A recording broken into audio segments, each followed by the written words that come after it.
संपदा न्यूज से अंजनी कुमार उपाध्याय। नमस्कार।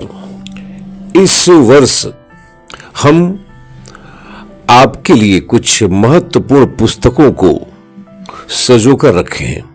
ये पुस्तकें इसलिए महत्वपूर्ण हैं क्योंकि इन पुस्तकों ने हिंदी गद्य साहित्य की कहानी, उपन्यास और कथा के क्षेत्र में अपने आयाम के द्वारा यह प्रमाणित कर दिया है कि हिंदी साहित्य का आलोक हमेशा ज्योतिर्मान रहेगा।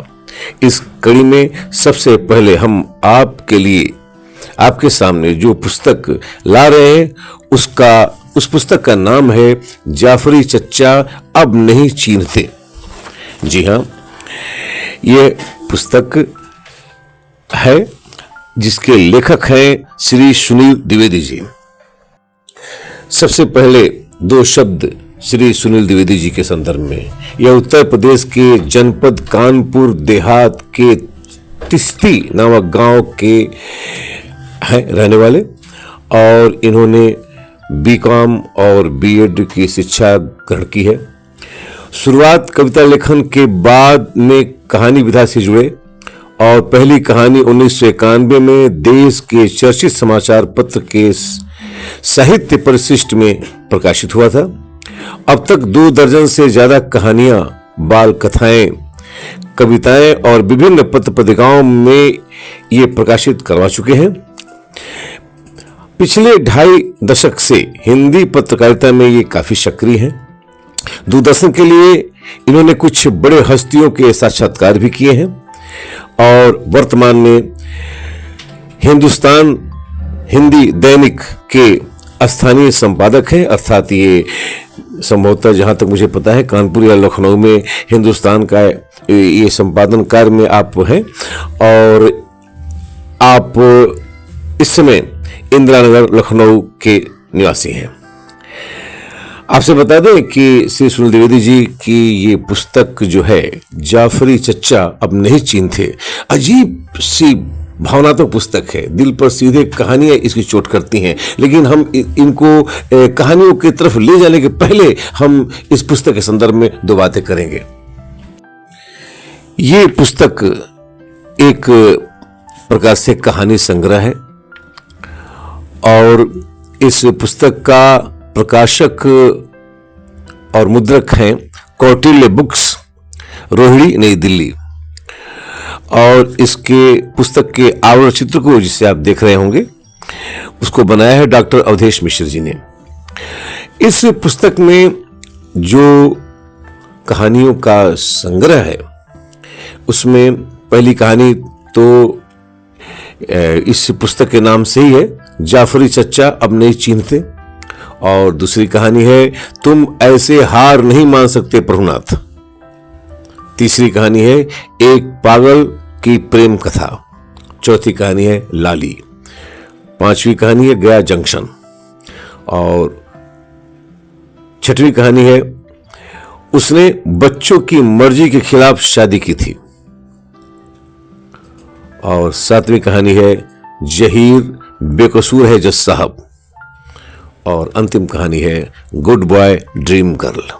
आपसे बता दें कि कहानियों की भाषा बहुत ही प्यारी भाषा है। ऐसा लग रहा है कि आज के समय में ऐसे साहित्य, इस तरह की भाषा में लिखे हुए जो साहित्य है, कहानी या उपन्यास जो भी हो, मिलते कम है। और अब हम आपको सबसे पहले इस पुस्तक के नाम से जो कहानी है जाफरी चच्चा अब नहीं चीन्हते, उसके संदर्भ में हम कुछ तथ्यों को प्रस्तुत करेंगे। ये कहानी मनोवैज्ञानिक है। मनुष्य जब पढ़ने लिखने लगता है और समाज में उतरता है अपने परिवार को और अपने को स्थापित करने के लिए, तो उसे तरह तरह की जो है चीजें सूझती हैं और कई बातों को इग्नोर करते हुए, कहीं अपने को लोगों से अलग करते हुए, कहीं अपनी धाक को जमाते हुए, कहीं अपने को स्थापित करते हुए वह आगे बढ़ता है। और एक दिन जब वो रिटायर होता है या उसे अफसोस होता है कि मैं थोड़ा सा दूर हो गया हूं, तो बैक टू पेविलियन जब वापस आता है वो अपने लोगों में, तो फिर वह कैसा पाता है समाज। वो सोचता है कि बचपन में तो हम ऐसे ही रहे हैं, आज लोग हमें कैसे लोग पहचानते होंगे। बड़ी ये दर्दनाक ये इसकी प्रस्तुति है।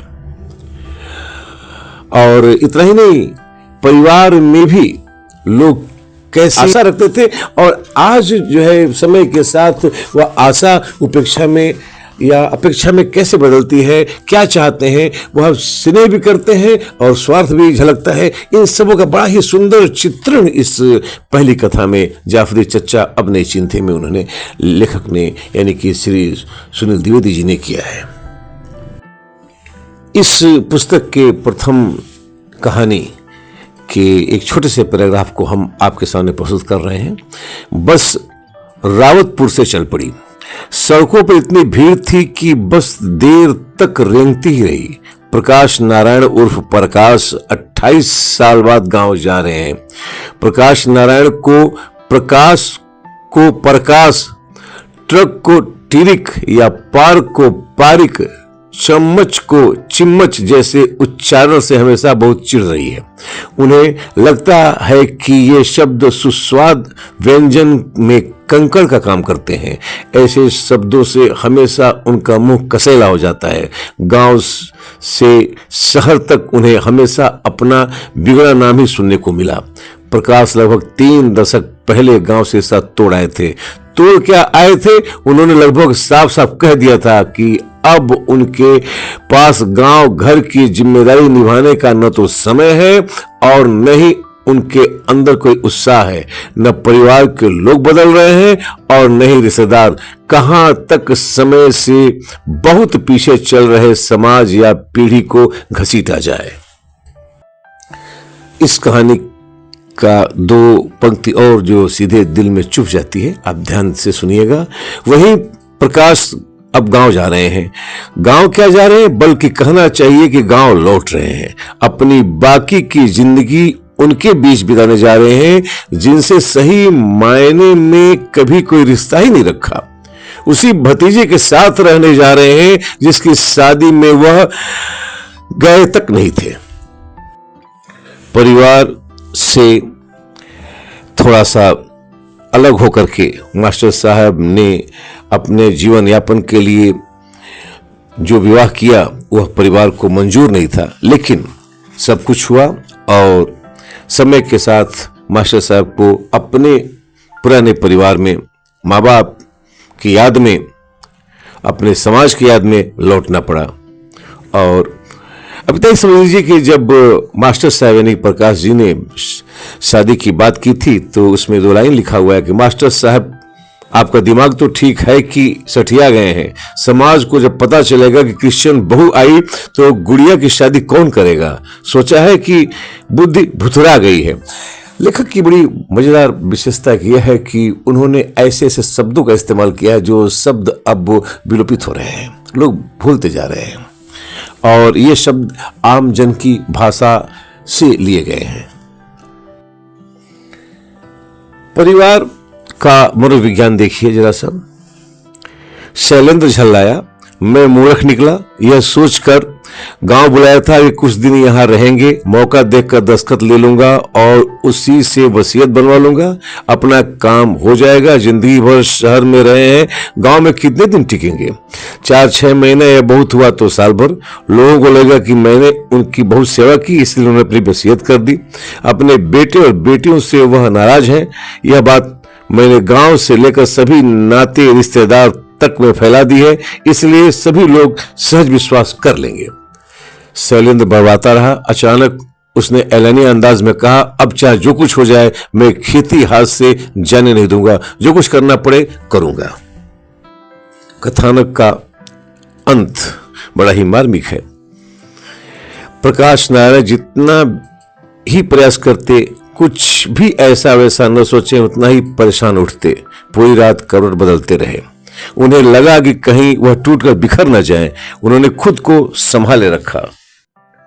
वह घर से जाने लगे और अंतिम कड़ी है कि उनसे पूछा लोगों ने, घर के लोगों ने, आप तो रहने आए थे, फिर इतनी जल्दी शैलेंद्र के मुंह से अंदर ही ये वाक्य घुट कर रह गया। बस में बैठने के बाद प्रकाश नारायण ने गांव, चौराहा, मार्केट, दुकानें, चाय, शोरगुल, हवा, गंध, बहसों और चेहरों को आखिरी बार निहारने की कोशिश की। बस फिर से धूल उड़ाती हुई अपरिचय से अपरिचय की ओर दौड़ने लगी। आप इस पुस्तक को यदि पढ़ेंगे तो आपको ये पुस्तक, कहानी चाहे जो भी हो, लेकिन आपको भावनाओं में बहा ले जाने की पूरी क्षमता रखती है। एक कहानी का और हम आपको उदाहरण देंगे। उसने बच्चों की मर्जी के खिलाफ शादी की थी। इसमें हम एक पैराग्राफ आपके सामने प्रस्तुत कर रहे हैं। शादी के 4 साल तो सब कुछ ठीक रहा, लेकिन फिर समर का व्यवहार बदलता चला गया। वह न तो पीएचडी कर पाया और न ही कहीं ढंग की नौकरी। दोस्तों से भी उसे पत्नी की कमाई खाने के ताने मिलने लगे। समर इसे अपना अपमान समझता था और इसका बदला वह दुर्व्यवहार से लेने लगा। उसे लगने लगा था कि उसके अपमान की असली वजह उसकी अफसर पत्नी है। समर को यह भी पसंद नहीं था कि उसके कॉमन दोस्तों से अब प्रभा अपनी मित्रता जारी रखे। उसे हमेशा इस बात का शक बना रहा कि उसके दोस्त ही पत्नी को भड़काते हैं।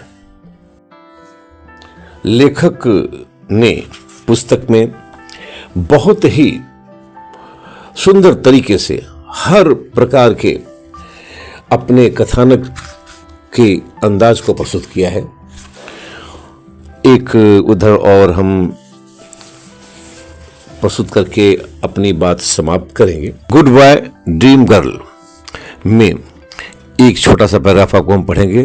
प्रतीक सिर पकड़कर बैठा था। आंसुओं का सैलाब थमने का नाम नहीं ले रहा था। वह जितना प्रयास करता उतनी ही रुलाई छूट रही थी। एक बारगी लगा कि उसके नीचे जमीन ही नहीं बची है। वह भाग जाना चाहता था, लेकिन पैरों ने साथ नहीं दिया। वह बुदबुदाया, आ मृत्यु, प्रेम की घोषणा और विद्रोह का हासिल सिफर। वह आंखें बंद किए निःशक्त लेटा रहा। इस समय वह आंसुओं को यह इजाजत नहीं देना चाहता था कि वो बाहर आए, लेकिन इसी प्रयास में उसका चेहरा विदर्ण हो गया। उसने किसी तरह अंतस में उमड़ रहे अंधड़ को काबू किया। वह नहीं चाहता था कि देवयानी के सामने कमजोर पड़े। इन कहानियों को पढ़ने के बाद मैं अपने भाव को नहीं रोक पाया, इसलिए हमने कुछ विशेष उदाहरण आपके सामने प्रस्तुत किए। मेरी आपसे अनुरोध, मेरी दरखास्त आपसे है कि ऐसे पुस्तकों को अवश्य घर में रखें। ये एक ऐसी पुस्तक है जिसे हर वर्ग के लोग पढ़ेंगे तो उससे उन्हें सुभाषित ही मिलेगा और अच्छी जानकारी मिलेगी।